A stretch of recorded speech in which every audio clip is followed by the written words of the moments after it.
Y la verdad es que cuando hablamos del Mercosur hablamos de las disputas Uruguay, Argentina, del papel que tiene Brasil. Hablamos poco de Paraguay y quizás deberíamos hablar bastante más de Paraguay, teniendo en cuenta algunos indicadores de una economía que viene teniendo un éxito, me parece que indiscutible. Vamos a ir viendo de paso algunos datos que marcan y refrendan justamente este éxito, pero yo te los repaso. Digo, un promedio de crecimiento anual de casi 4% desde hace más de 10 años, un PBI que es el doble hoy del que era 15 años atrás, una inflación que se ha mantenido casi siempre en torno al 5%, déficit fiscal que suele estar en torno al 1,5% del PBI o menos, una moneda como el guaraní que es hoy sin dudas de las más estables de la región, una pobreza que era del 34% en 2012 y que hoy 2022 es del 26%, bueno, razones por las cuales en un contexto además de libre movimiento de capitales, de baja carga impositiva, hace que, entre otras cosas, argentinos, cerca de 3.000, pidan la residencia cada año allí en Paraguay. Y bueno, qué mejor que hablar con alguien que sabe mucho de la economía paraguaya y que va a tener una enorme responsabilidad por delante. Estamos hablando de Carlos Fernández Valdovinos, que más allá de ser economista, de haber sido presidente del Banco Central del Paraguay, va a ser en 2 semanas aproximadamente, cuando asuma justamente Santiago Peña la presidencia del Paraguay, va a ser el ministro de Economía. ¿Cómo le va, Carlos? Acá lo saluda Ari Misraji. ¿Qué tal? ¿Cómo estás, Darío? Encantado de estar en el programa. Carlos, a ver, repasamos muy rápidamente algunos datos de la economía paraguaya de los últimos años. ¿Por qué Paraguay tiene una economía con esos indicadores envidiables que contrastan, por ejemplo, con lo que pasa del otro lado de la frontera con Argentina? Yo creo que como toda casa, uno tiene que tener unos cimientos muy fuertes, de tal manera ir construyendo la casa, que en este caso es construir la economía. Y Paraguay se tomó muy en serio esa cuestión de construir cimientos, que se llama estabilidad macroeconómica. Ahí nadie duda de la responsabilidad fiscal, del compromiso del Banco Central con con una inflación muy baja y también con un sistema financiero que es creciente y estable. Entonces esas son las bases sobre las cuales a lo largo del tiempo se fue fortaleciendo la economía paraguaya. No siempre fue así, hubieron periodos de mucha crisis como ocurrió en toda América Latina, pero lo importante fue que Paraguay pudo corregir esos desequilibrios que tenía durante un tiempo en la parte fiscal monetaria y a partir de ahí empezamos a trabajar en serio en la siguiente concepción de la economía. El gobierno dando las condiciones, creando el campo de juego para que sea el sector privado el que finalmente invierta, cree esos puestos de trabajo, genere esa riqueza que ahora estamos viendo en los números oficiales del Paraguay.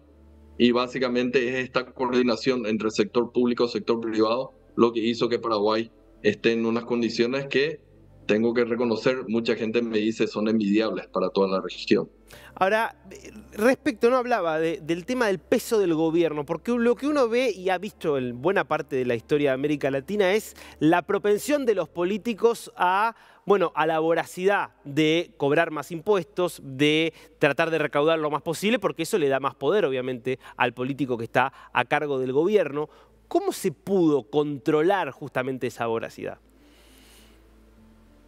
Y fue un trabajo de la sociedad. Nosotros en el año 2013 habíamos lanzado un libro que se llamaba El Guaraní, 70 años en aquel entonces cumplía nuestra moneda. Este año en octubre cumple 80 años ya, la misma moneda. Y se titulaba El Guaraní, 70 años de estabilidad, una conquista de la sociedad. Y acá es la sociedad la que le impone finalmente a los políticos.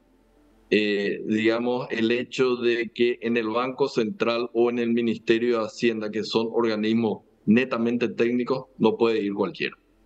Y cualquiera que vaya, que aparte de tener capacidad, técnica en esos lugares, sabe de que sí puede tener algunos tonos de grises, pero nunca va a poder irse ni completamente al negro ni completamente al blanco. Entonces, esa capacidad que tiene la sociedad paraguaya de entender de que una inflación alta es malo, de que un déficit fiscal que te lleve a un problema de deuda en el futuro va a ser algo que le va a afectar el bolsillo de la gente finalmente, es lo que hace que los propios políticos sean bastante conservadores en términos del manejo de la política macroeconómica.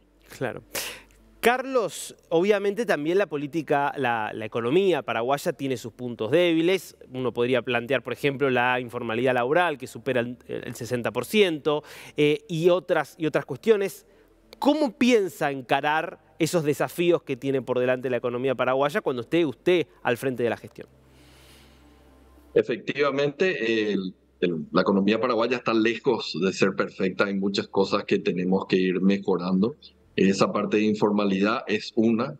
Mismo que uno esté en el sector formal, la parte del poder adquisitivo de esos salarios formales también se vio deteriorado por la reciente inflación, ¿verdad? Que no está ni cerca de lo que es en Argentina, pero para nuestros estándares fue muy alto tener una inflación de casi 12% en el año. Y son problemas que vamos a ir solucionando paulatinamente. Personalmente, yo no creo en una revolución. Las revoluciones acá a nivel regional terminaron en grandes fiascos.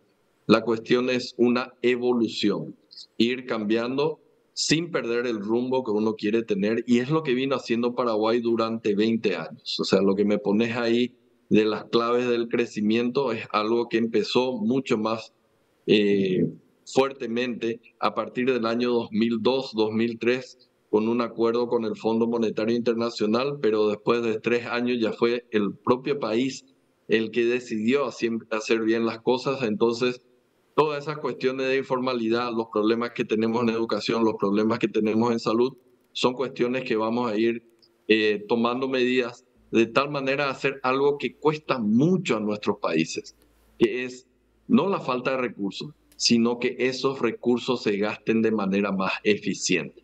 Entonces, muchas veces para nuestros países, por más que subamos la presión tributaria, como la que tenemos acá, de 10-12% al 20% o al 30% o al 40%, como en el caso argentino, eso no se traduce nunca en mayor bienestar para la población, simplemente en mayores derroches de esos recursos. Y eso entendemos muy bien. Y a partir de ahora estamos analizando ya las reformas necesarias que vamos a tener de tal manera a tener un gasto mucho más eficiente, que de acuerdo a un informe del BID del año 2018-2019 hablaba de que 4% del PIB podría ser gastado mejor en Paraguay. Vamos a atacar eso para que nos sobren recursos para las cosas que necesitamos. Carlos, está obviamente en discusión, veíamos recién la cobertura desde Puerto Iguazú, el lugar que va a tener el Mercosur en los próximos años. ¿Qué lugar están viendo ustedes que debería tener el Mercosur? ¿Qué Mercosur imaginan y qué lugar para Paraguay, ¿no? Yo creo que es muy importante. La unión hace la fuerza, yo considero. Una cuestión es cerrar algo que va a ser muy importante, que es el acuerdo con la Unión Europea. Ahí es muy distinto negociar como bloque que negociar individualmente, mucho más en el caso de Paraguay, que es una economía muy, pero muy pequeña. Entonces, para nosotros nos ha servido, con todas las limitaciones, con todos los problemas que pueda tener el Mercosur, ha sido un elemento importante, por ejemplo, para la creación de empleo. Nosotros tenemos un régimen llamado régimen de Maquila, que es algo que ha generado una enorme cantidad de puestos de trabajo acá en Paraguay y ha permitido al Paraguay insertarse en el esquema productivo de Brasil. Entonces, eso no hubiese sido posible sin un Mercosur. Nosotros apostamos a seguir fortaleciendo al Mercosur, corregir las debilidades que tiene, pero nunca salirse de este esquema que ha sido beneficioso para nosotros.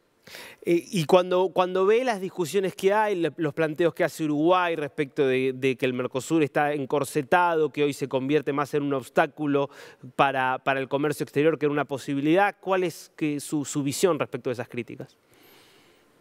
Me parece bien. Nosotros, para corregir los errores que pueda tener el propio país, yo te reconocí los errores que tenemos o las debilidades que tenemos, porque es la única forma en la cual uno finalmente va a corregir esos errores, reconociéndolos. Uruguay tiene un punto en el sentido de que es muy burocrático o paquidérmico muchas veces las definiciones que tiene que hacer el Mercosur o los problemas internos que hay a pesar de no tener tarifas, tenemos controles llamados fitosanitarios que impiden realmente mayor dinamismo del comercio. Entonces es importante que los países digan los problemas que van afrontando y de tal manera a que se propongan soluciones a esos problemas.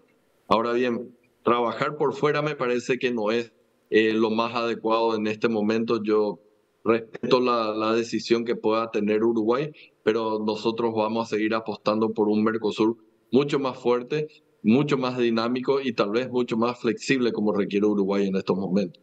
Claro. Carlos Fernández Baldovino, futuro ministro de Economía del Paraguay. Muchísimas gracias por este tiempo con DNews.